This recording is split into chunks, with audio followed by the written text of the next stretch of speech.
My name is Calvin Moreland. I am 76 years old, and for the past 6 years, I have lived alone in a modest brick house on the outskirts of Canton, Ohio. The house has 3 bedrooms, though only one is used now, and a kitchen that still smells faintly of cinnamon and wood polish, a scent that seems to linger from the days when my wife, Marjorie, used to bake her famous apple pie on Sunday afternoons. The television in the living room hasn't been turned on in weeks.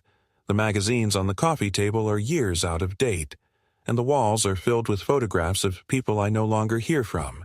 It's strange, the way a home can go from a place of noise and laughter to a monument of silence. My days pass slowly, predictably. I wake at 6:30 sharp, make oatmeal and black coffee, read the newspaper, what's left of it, and spend the mornings working in the small garden behind the house. It's more weeds than vegetables now, but I still try to keep it tidy. Marjorie used to grow tomatoes and basil. I try to keep the tradition alive, even though most of the time the tomatoes rot before I remember to pick them. In the afternoons, I nap or reread old letters we exchanged in the 1960s, back when she was still living in Michigan with her parents and I was stationed in San Diego with the Navy.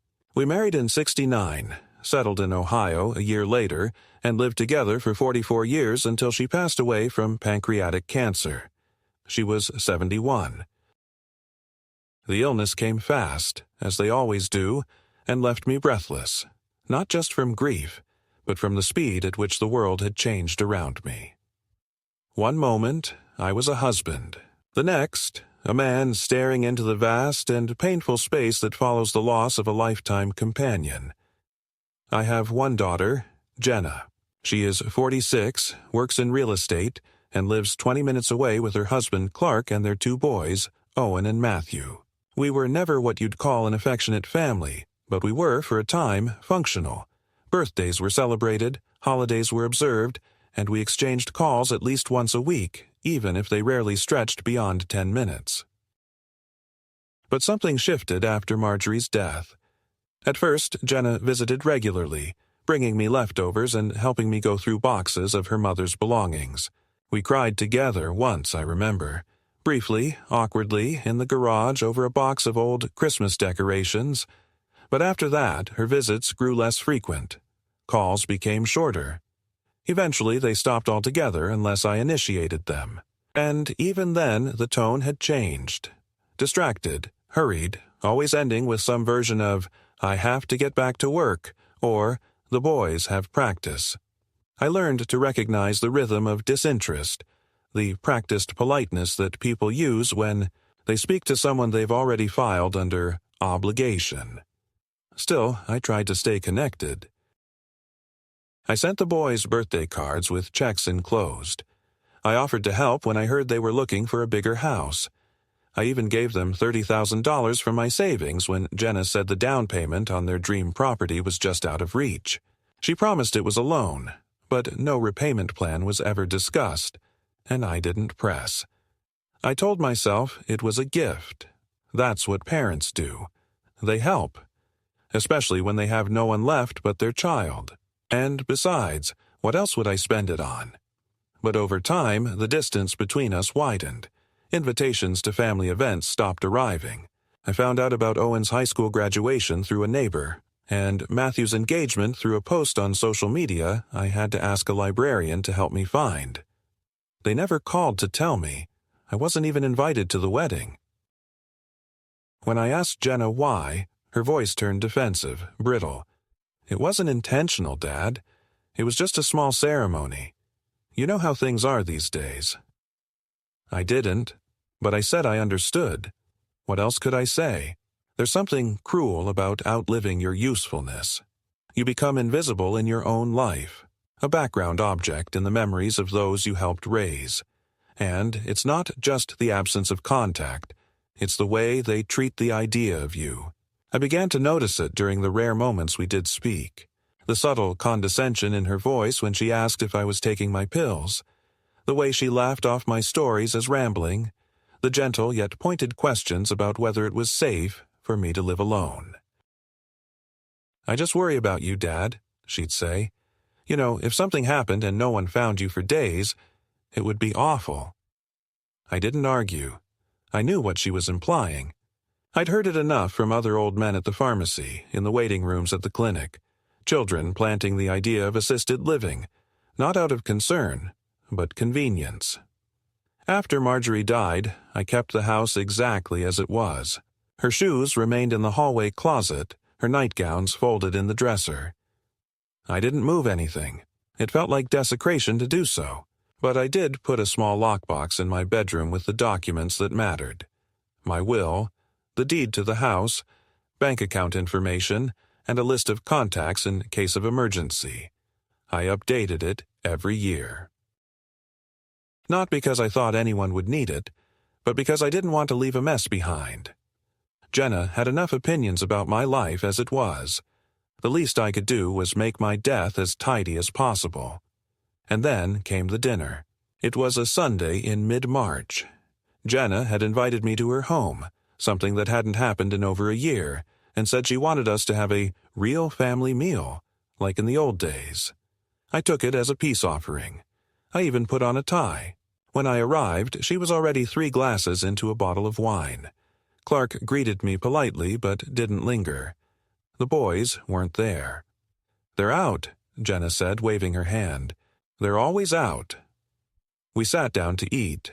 Roast chicken, potatoes, something green and tasteless, and for the first 20 minutes the conversation was normal. She asked about my health. I asked about work. She mentioned that the market was cooling, that they were considering refinancing the mortgage. And then, halfway through her 4th glass, she leaned back in her chair, laughed a little too loudly, and said the words I still can't forget. "You know, Dad," she said, swirling the wine in her glass, "you're worth more dead than alive. That insurance policy you keep renewing could actually save us. Just saying." She laughed. Clark chuckled barely. I didn't. I stared at her, trying to find a trace of the little girl I once carried on my shoulders, the one who cried when her hamster died and slept with nightlight on until she was 11. But all I saw was a stranger with my daughter's face, slurring her words and making jokes about my death as if I were already halfway there. I didn't finish dinner. I thanked them for the meal and left before dessert was served. No one stopped me. No one called to check if I got home safe. No one even asked why I was leaving early. That was the night something inside me changed. Something final. I didn't sleep. I sat in the kitchen with the lights off and thought about what she had said, about what it meant, about whether it was a joke or the truth disguised as one, and the more I thought, the more I realized it didn't matter. A daughter who can say such a thing, even in jest, is not a daughter who sees her father as a person. She sees a body, an asset, an inconvenience. And I was tired, so tired, of being an inconvenience. That night I began to plan, not for revenge, not yet, but for clarity, for freedom, for control, and maybe, just maybe, for a little peace. The morning after that dinner, I awoke with a clarity I hadn't felt in years. Not peace, far from it, but a focused, hard-edged awareness. As if the fog I'd been living in since Marjorie's death had finally begun to lift, and I was seeing my life for what it had truly become.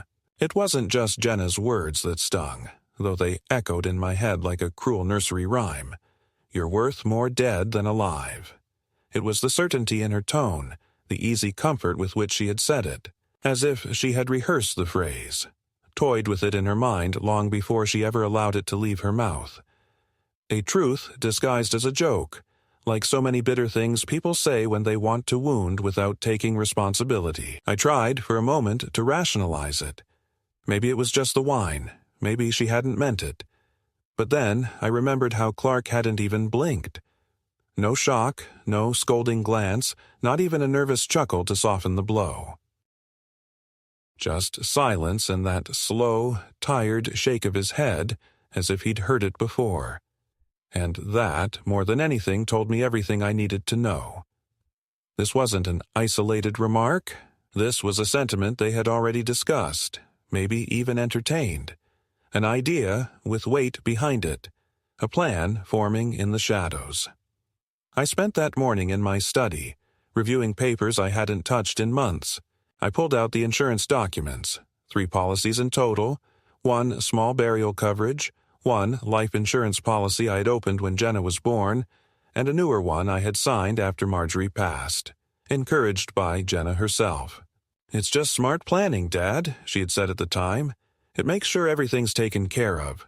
No stress on us, and peace of mind for you." I hadn't thought much of it then. The premiums were manageable, and I wasn't planning on dying any time soon. But now I stared at the numbers and realized what she meant that night.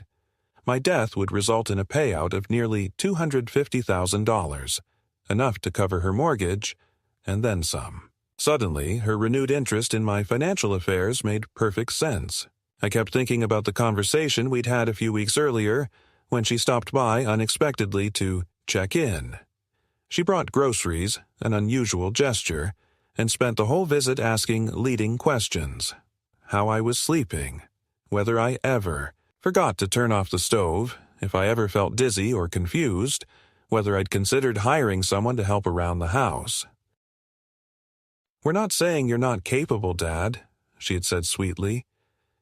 "It's just safety. You know? The world's not what it used to be." I had shrugged her off at the time, but now it all clicked.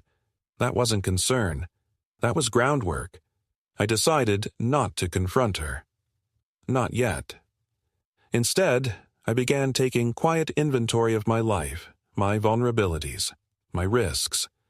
I checked the locks on my doors and windows. I reviewed my bank accounts, made sure no one else had access to them, and changed the passwords on all my online portals. I wrote everything down and stored it in the same fireproof box where I kept my will and deeds. I began keeping a journal, documenting each interaction with Jenna, each strange conversation or offhand comment, in case I ever needed to show someone what was happening. I didn't know if I was overreacting, but I knew one thing for sure. If someone was quietly trying to push me out of my own life, I needed to push back, quietly, methodically, and on my own terms. 2 weeks passed. Jenna didn't call, didn't check in. I waited, not because I missed her, but because I knew something was coming. And sure enough, it did. It was a Saturday afternoon, and I was pruning the rose bushes out back. Marjorie's pride, though I never had her touch for them, when I heard a car pull up. I walked around to the front and saw Jenna stepping out of her black Lexus, dressed in a tidy gray pantsuit, holding a leather-bound folder in one hand and a coffee in the other. She smiled the way people do when they know they've come with news that can't be refused. "Hi, Dad," she said brightly, kissing my cheek like nothing had happened. "I brought some forms I wanted you to look at. Nothing urgent, just some estate planning stuff. You said last year you wanted to get everything in order." I let her in, made us tea, and sat across from her at the kitchen table while she pulled out the papers. There was no small talk this time. She got right to it. "So," she said, flipping open the folder, "Clark and I spoke to a financial advisor. He says it would be smart to put your assets into a living trust, with me as the trustee. That way, if anything ever happens to you, medically, we won't have to go through probate and everything will be protected. It's just paperwork, Dad. It's really for your own peace of mind." I didn't speak. I took the papers from her and pretended to scan them. They were dense, legal-sounding, full of phrases like successor trustee and power of attorney. I found the sections that mattered. She had positioned herself not just as the beneficiary of my estate, but the sole controller of it in the event I became incapacitated. The criteria for such a determination? Vague. A single physician's evaluation would suffice. "You trust me, don't you?" she said softly, watching my face. "I just want to make sure you're protected. That we're protected. I mean, God forbid you fall and can't call anyone. I don't want the state involved. You deserve better than that." I smiled, nodded, said I'd think about it. She left half an hour later, visibly annoyed that I hadn't signed anything. "Just don't wait too long, okay?" It's really important." She kissed my cheek again and drove off, tires squealing as she turned the corner. The next morning, I called a lawyer. His name was Marcus Leving, a recommendation from a local veterans group. Middle-aged, efficient, and no nonsense. I brought him the folder, the insurance policies, and a copy of my will. He reviewed everything carefully, then leaned back in his chair and gave me a look that was somewhere between pity and admiration. "Mr. Moreland," he said, "your daughter's trying to gain full control of your assets before your death. If you sign these, she could have you committed with a single doctor's note and take over everything. Bank accounts, property, insurance. It's not illegal technically, but it's highly manipulative." "I thought so," I said. He helped me draft new documents, a revocation of any prior powers of attorney, a revised will placing my estate in a trust controlled by an independent fiduciary, and a clause excluding Jenna from any financial decision-making. I left his office with the papers signed, notarized, and a renewed sense of autonomy. I also left with a question I couldn't shake. How long had this been brewing? That evening, I sat down and tried to trace it back. When had Jenna stopped seeing me as a father and started seeing me as a financial liability? Was it after Marjorie died? Or was it long before and I had just refused to see it? I remembered the college years when she'd call home only when she needed money. The way she spoke to Marjorie on the phone, brusque, impatient, always rushing to get off. I remembered the way Clark looked at me, polite, blank, uninterested. I thought about the holidays when I was expected to show up with gifts, with checks, and then disappear quietly back into my own world. I had given so much and asked for so little, and somehow I had become the obstacle. The problem, to be solved, that realization hurt more than I expected. Not because I was surprised, but because I knew it meant that something essential between us had broken long ago, and I had chosen not to see it. I had kept telling myself it was just stress, just life, just the modern world pulling families apart. But it wasn't that. It was contempt, quiet, slow-growing, deeply rooted. The kind you don't even notice until one day your daughter says, with a laugh and a glass of wine, that you're worth more dead than alive. The next few weeks unfolded with a disturbing consistency, a sense that something invisible was shifting beneath my feet. Jenna didn't press again about the documents, at least not directly, but I could feel the pressure building in smaller, more insidious ways. It started with the unexpected visit from a young woman named Melissa, who showed up at my door one Tuesday morning with a clipboard and a bright smile that never quite reached her eyes. She introduced herself as a home health coordinator, said she'd been sent by a family referral, and wanted to discuss the possibility of arranging in-home care. I stood there, blinking at her, trying to absorb what she was saying. She spoke quickly, fluidly, using phrases like daily wellness checks, fall prevention strategies, and peace of mind for your loved ones. She handed me a brochure, glossy and full of photos of smiling seniors being helped across sunlit porches, and fed soup from polished spoons. I asked her, flatly, who had referred her. She hesitated, gave a neutral shrug, and said, "It came from your daughter, I believe. Jenna Moreland." That name landed in my chest like a hammer. I told her, as politely as I could, that I wasn't interested and that any decisions about my care would be made by me and no one else. She nodded, still smiling, scribbled something on her clipboard, and left without protest. But her presence lingered in the house long after she was gone, like a perfume you didn't ask for and couldn't wash out. That same afternoon, I called Jenna. She didn't answer.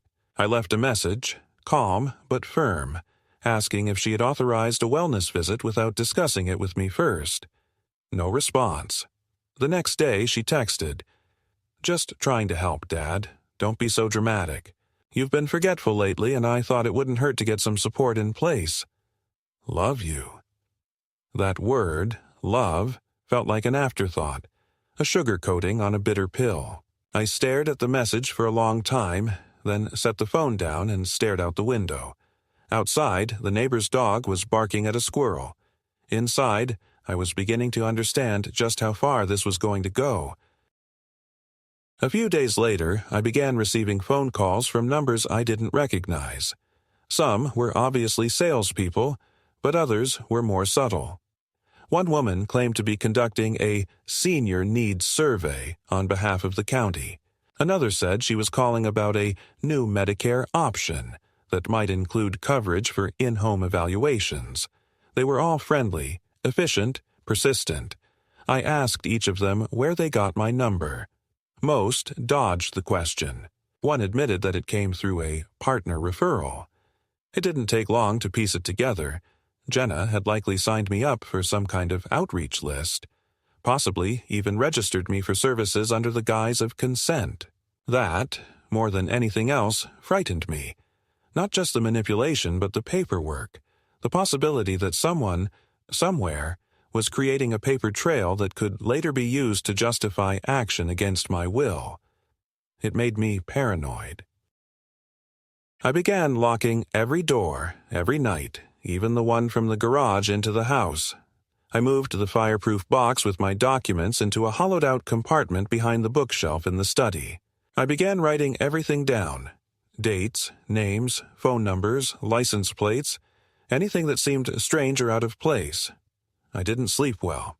My dreams were filled with rooms I couldn't leave, people who smiled while erasing things from chalkboards I couldn't read. I started keeping a small notebook in my pocket to jot things down as they happened, so no one could claim later that I was confused or misremembering. It sounds extreme now, but at the time, it felt necessary. Survival often does. Then came the pharmacist. Her name was Lydia, a soft-spoken woman in her 40s who had been filling my prescriptions for years. I stopped in one morning to pick up a refill of my blood pressure medication, and she greeted me with the same gentle warmth as always. But as she handed over the bag, she lowered her voice slightly and leaned forward. "Mr. Moreland," she said quietly, "did your doctor change your prescription recently?" I blinked. "Number? Why?" She hesitated, then gently turned the prescription label toward me. "This refill is for a different dosage than what you were taking before. It's half the strength, and it's been like that for the last 2 months.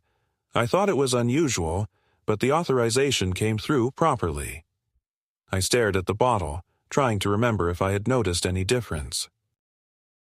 I had felt more sluggish lately, more prone to dizziness when standing too fast. I'd attributed it to age, but now, standing there in the fluorescent light of the pharmacy, I felt a coldness creep down my spine. "Can you tell me who authorized it?" I asked. She shook her head. "It came through your doctor's office, but it was phoned in by a nurse, a new one.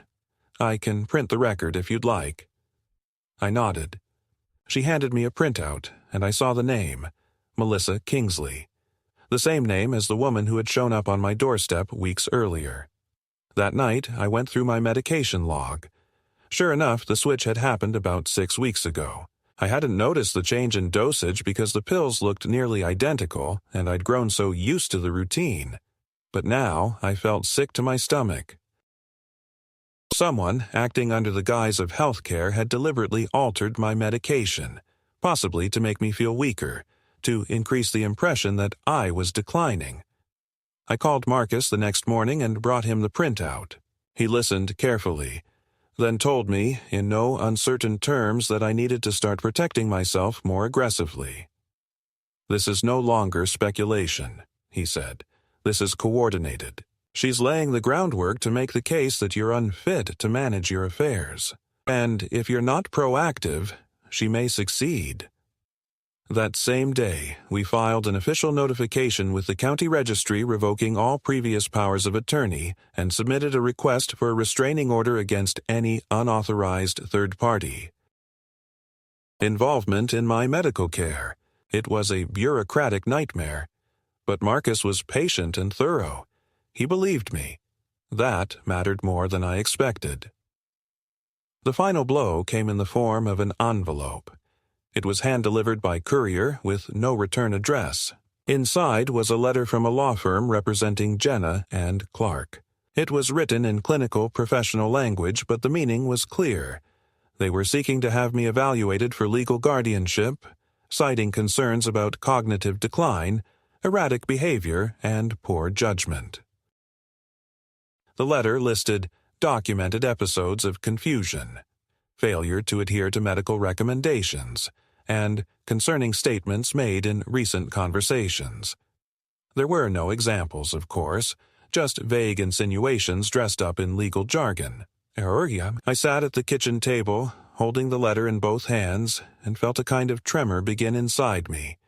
Not fear, not quite anger, but something older, deeper. A feeling of betrayal so profound it hollowed me out.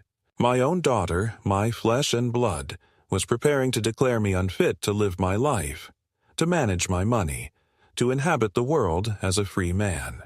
And not because she believed I was truly incapable, but because she had decided that my autonomy was inconvenient to her plans. That night, I wrote a new journal entry in shaking cursive. They're not just circling anymore. They've begun the attack. But I'm still standing. I still remember who I am, and I will not go quietly. 3 weeks after receiving the letter from Jenna's lawyer, I received a notice from the county court. A petition had officially been filed to initiate guardianship proceedings. The hearing was set for 2 months from the delivery date, and in the meantime I was instructed to attend a preliminary medical evaluation arranged by a third-party clinic. The language of the letter was dry and procedural, but between the lines I could feel the gavel already descending. They weren't waiting to see if I was mentally fit. They had decided I wasn't. Everything else was just paperwork meant to validate the theft. Marcus was furious. He paced in his office as I sat quietly with the envelope in my hands. "This is a power play," he muttered, "and it's not even subtle. They're betting you'll panic, that you'll slip up or show signs of instability during the evaluation. But we're not going to let that happen." He arranged for me to be independently evaluated by 3 separate specialists before the court-appointed session: a neurologist, a psychiatrist, and a geriatrician, each one reputable, each one neutral. I met them over the course of 2 weeks, submitted to cognitive tests, memory exercises, and long, often uncomfortable conversations about my habits, moods, and daily functioning. I told them everything, about the pharmacy incident, the altered medications, the unsolicited visits, and the documents Jenna tried to get me to sign. I showed them my journals, my logs, even the recording I had secretly made of the conversation with Melissa when she came to my door. They listened, asked questions, took notes, and in the end, each one gave me a clean bill of mental health. Still, I wasn't at peace. The problem wasn't my mind. It was the fact that I had been maneuvered into having to prove I possessed it. Around this time, I began noticing strange activity around the house. A white sedan parked across the street for several hours each day, sometimes with the engine running, sometimes empty. One morning, I caught a man crouched near my mailbox holding something metallic in his hand. He jumped when I opened the front door and claimed to be repairing a faulty hinge. I didn't believe him.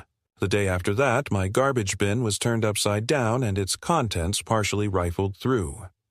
Whether it was Jenna, her husband, or someone they had hired, I didn't know. But the message was unmistakable. I was being watched, catalogued, positioned. I stopped going for walks. I closed the curtains. I started sleeping with a chair wedged beneath the doorknob. It sounds paranoid now, even to me. But when you know someone is trying to remove your agency, paranoia is not a disorder. It's a survival skill. And yet, in the middle of this storm, something inside me hardened. It was as if all the years of quiet grief and passive tolerance had finally reached their end point. I no longer cared whether Jenna meant well. I no longer mourned the idea of family I had clung to for so long. I had been a loyal father, a generous one, even after Marjorie passed, even after Jenna began keeping me at a distance. I had forgiven the forgotten birthdays, the unpaid debts, the long silences between visits. But this? This wasn't just distance. This was erasure. A full-scale attempt to strip me of my identity while I was still breathing. And I would not allow it. So I made a decision. I contacted the insurance company directly and changed the beneficiary of my policies to a small non-profit hospice foundation that had cared for Marjorie during her final months. I updated my will again to explicitly exclude Jenna and Clark from any claim on my estate. I transferred a portion of my savings to a newly opened private account under a pseudonym, with Marcus as legal trustee. Then I called a realtor I had known years ago through one of Marjorie's garden clubs and asked for a private appraisal of my property. Within 10 days, I had accepted a cash offer. The house would close within 30. I packed only what mattered: Marjorie's letters, a few family photos, the journals, my clothes, and the legal files. Everything else I sold, donated, or left behind. I moved into a modest furnished rental in a neighboring county, using a different name on the mailbox and setting up a P.O. box for correspondence. I changed my phone number, deactivated my old email, and gave Marcus full authority to represent me in all court matters. My only instruction to him was this: don't just defend me. Win. When Jenna called my old number and found it disconnected, I can only imagine the confusion. When she arrived at the house days later and saw it empty, the blinds drawn, the furniture gone, I hoped there was a moment of silence in her chest, not because I wanted to hurt her, but because I wanted her to understand that I wasn't just a name on a policy or a legal problem to be solved. I was still here, still thinking, still deciding, still free. That was the middle of everything. Not the end, not even the true beginning, but the point where the story changed direction, and so did I. For the first time in years, I wasn't just reacting to the loss of my family. I was reclaiming what was left of my life from the people who had quietly decided it was already over. The relocation brought an eerie sort of calm at first, like the eye of a hurricane that had yet to complete its arc. In my new rental, a small 2-bedroom duplex near the edge of Stark County, I found myself for the first time in months without immediate threats looming over me. No unmarked cars outside. No visits from mysterious care coordinators. No legal notices arriving at the door like silent grenades. The furniture was plain but comfortable, the neighborhood quiet, and I had enough money tucked away to last more than comfortably. I began rising later, allowing myself the small luxury of sleeping past dawn, sipping coffee on the patio in a sweater that Marjorie had knit during her last winter. I read more, wrote more, even allowed myself moments of reflection. But none of it brought peace. Not real peace.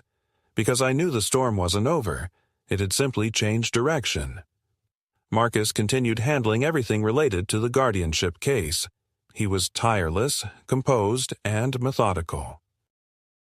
Every day, he emailed me updates, sometimes multiple times, as Jenna's legal team began to escalate their efforts. What had begun as a cautious petition had now transformed into something sharper, more aggressive. They claimed abandonment, citing my sudden disappearance as evidence of cognitive instability. They presented a sworn affidavit from Jenna's friend, a family therapist who alleged that Jenna had shared deep concerns about my behavior for over a year. They compiled excerpts from voicemails I had left in frustration months earlier, taken out of context and transcribed in ways that made me sound frantic, erratic, disoriented. They submitted copies of the pharmacy's prescription adjustments, conveniently ignoring the fact that those changes had been initiated under Jenna's influence, not mine. There were references to financial recklessness, citing the recent sale of my home and the transfer of assets into trust, both perfectly legal but now weaponized as evidence of declining judgment. Then came the most egregious blow. A new psychiatric evaluation commissioned by their side. It was a report from a doctor, Carl Rudman, a clinical psychologist who had never met me. The document, 12 pages long, concluded that based on second-hand reports and behavioral patterns described by the family, I exhibited signs consistent with early-stage dementia and possible narcissistic personality disorder. It was a character assassination cloaked in clinical terms. Marcus was livid. He filed a motion to have the report struck from the record and demanded that any evaluations must involve direct assessment, not speculative testimony based on family anecdotes. The judge, a weary-looking woman with little patience for theatrics, granted the motion, but not without a warning. If I failed to appear for the upcoming hearing, she would consider Jenna's petition uncontested. That meant that even if everything was fabricated, even if I were in perfect health, the legal system could still strip me of my autonomy by default. And so, I prepared for the hearing. It was scheduled for the first Monday in April at the county courthouse. Marcus insisted I appear calm, collected, and above all, unprovoked. "Do not let them bait you," he said. "They want you angry. They want you to seem irrational. That's their play. Don't give them the performance they're hoping for." I promised him I wouldn't. What I didn't tell him was that I'd already rehearsed that scene 100 times in my mind. Every word, every glance, every betrayal laid bare beneath fluorescent courtroom lights. I wasn't going there to perform. I was going to survive. The courtroom was small and windowless, beige walls and dull lighting that cast everyone in the same fatigued hue. Jenna was already seated at the front with Clark by her side, their lawyer whispering into her ear like a parasite feeding from its host. She didn't look at me when I entered. I did not look away. Her hair was straighter than usual, her suit crisp, her expression neutral.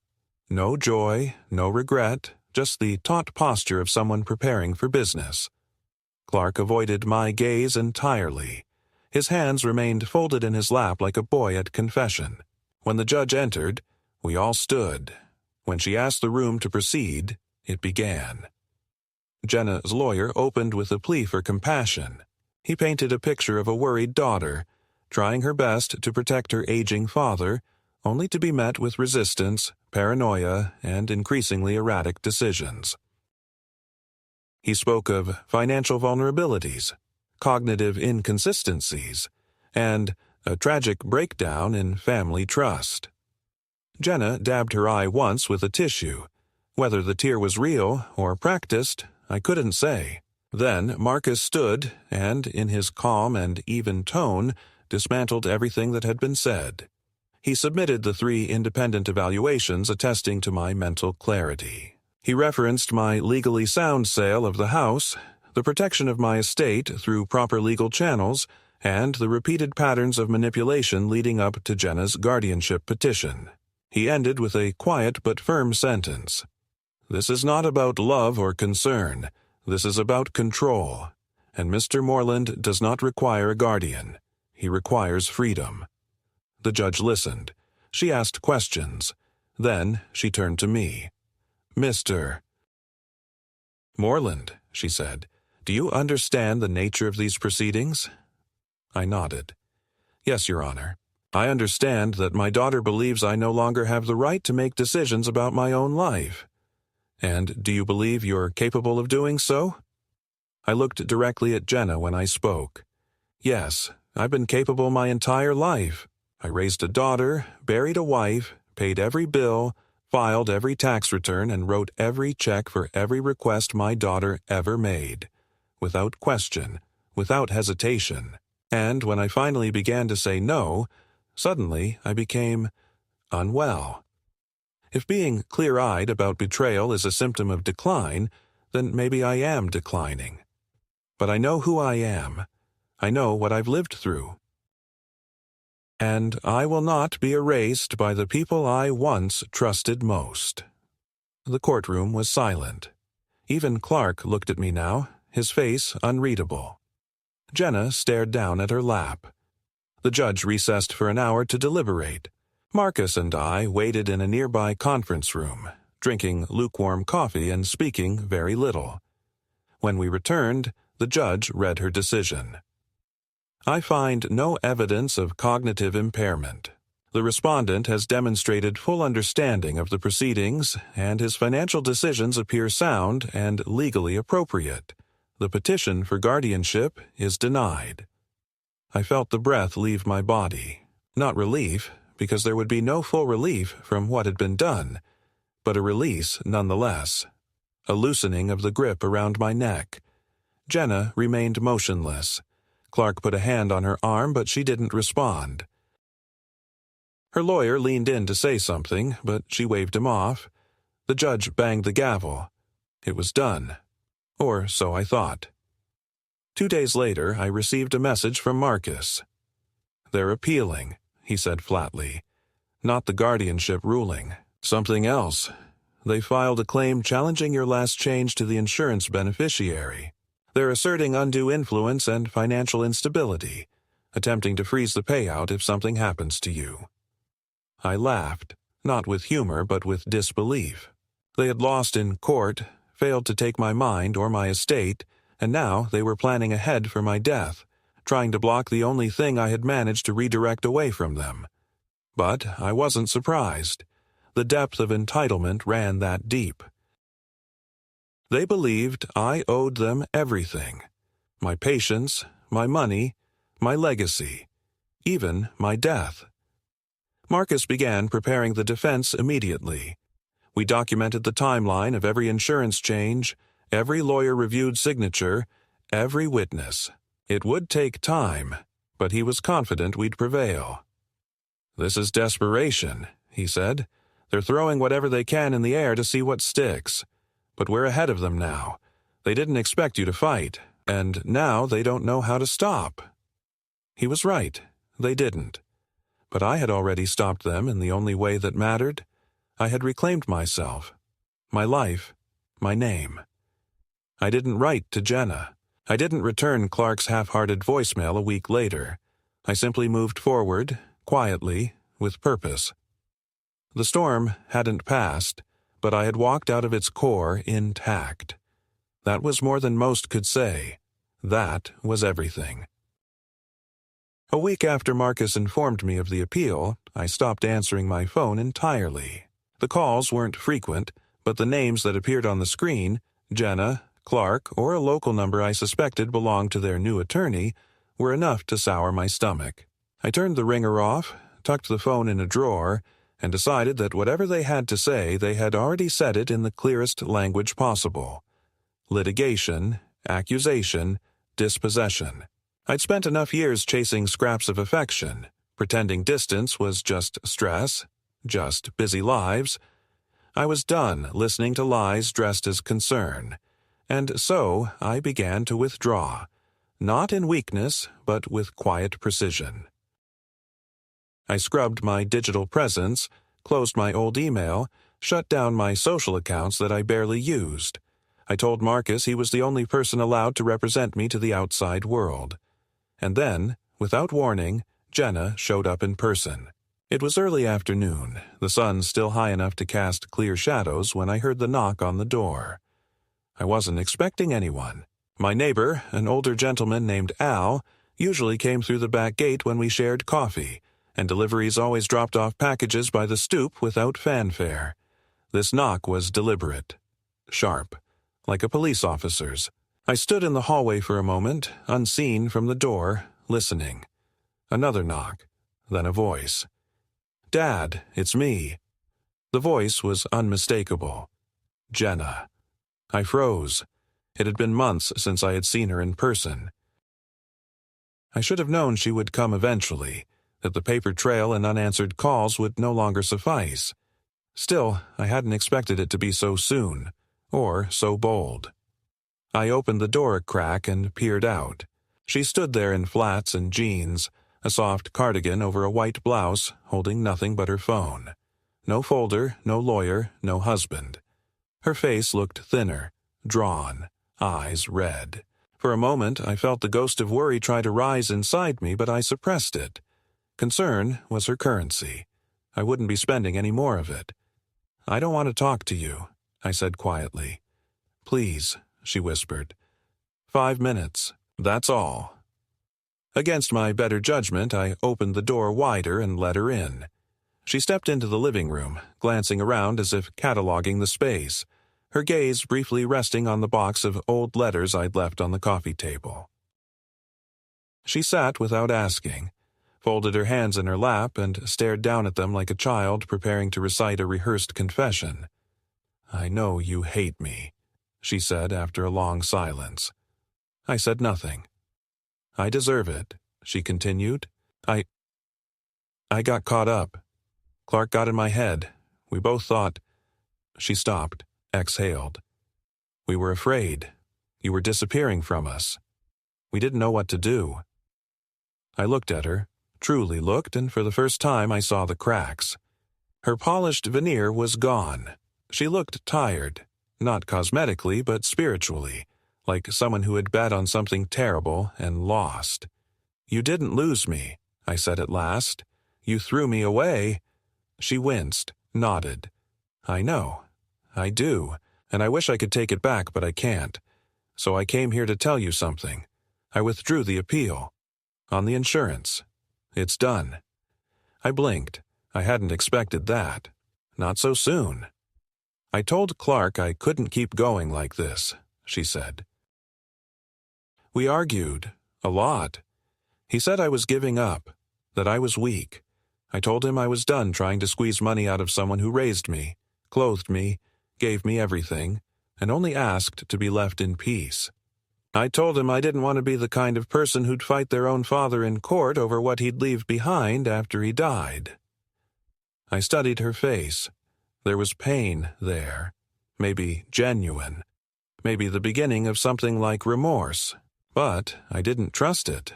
Not yet. It was too easy to say sorry after the weapons had been drawn and the damage inflicted. Too easy to show up when the war you started begins to bleed you too. "You didn't just file papers," I said evenly. "You tried to erase me. You told strangers I was incompetent. You rewrote my medical records. You manipulated doctors. You called me worth more dead than alive." Her mouth opened, then closed. She nodded slowly. "I know. And I hate myself for it." There it was again, that soft, shapeless plea for redemption. But it wasn't hers to ask for. Not yet. Maybe not ever. "What do you want, Jenna?" I asked, not unkindly. She took a long breath. "I want to say goodbye, for now at least. I know I can't undo anything. I know I don't deserve your forgiveness. But I wanted you to hear it. From me." I stood still. I didn't move toward her. I didn't offer comfort. I simply nodded once and walked to the door. She understood. She rose, walked past me without speaking, and paused only when her hand touched the knob. "I think about Mom a lot these days," she said, her back still to me. "She'd be ashamed of me. But she'd also tell you not to stay bitter. She hated when you did that." I didn't respond. She opened the door and left. I stood there for a long time, listening to the receding sound of her footsteps until the street went quiet again. That evening, Marcus called. "Just wanted to let you know, Jenna's attorney confirmed they've filed the withdrawal. The insurance is fully under your foundation's name now. No more obstacles. It's done." I thanked him. I didn't mention the visit. I didn't need to. That night, for the first time in months, I slept through until morning without waking once. In the months that followed Jenna's visit, my life settled into something close to stillness. Not peace, exactly, but a kind of functional quiet, the sort that allows you to finally hear the slow workings of your own heart without distraction. The legal threats dissolved. Marcus closed the last of the filings, and the nonprofit officially received the insurance transfer documentation with no further contest. I stopped checking the mailbox with dread, stopped glancing over my shoulder when walking to the grocery store, stopped bracing myself for betrayal. It was over. Not forgiven, not forgotten, but over. I didn't hear from Jenna again. Not directly. Once, a letter arrived without a return address, but I recognized her handwriting instantly. It was short. She thanked me for listening. She said she hoped I was well. She enclosed a photo of Owen, my grandson, standing beside his new wife outside a small chapel somewhere I didn't recognize. He looked happy, healthy, a man with a future. I placed the letter in a drawer and left it there. I wasn't angry, just finished. That's a strange thing to say about one's only child. But some endings come not with fire, but with the quiet extinguishing of hope. I sold the second house after a year and used the money to lease a small cabin near Mohican State Park. It's just remote enough to keep most visitors away, but close enough that I can still drive into town for groceries and books. I started attending a weekly reading group at the local library, mostly retired folks like me, and sometimes I speak. Nothing grand, just memories, observations. I never mention the court case, never talk about Jenna. But sometimes when others speak of family, of children and holidays and what gets left behind, I offer a phrase I've come to live by. Sometimes survival means knowing when to stop reaching. I've also started writing again.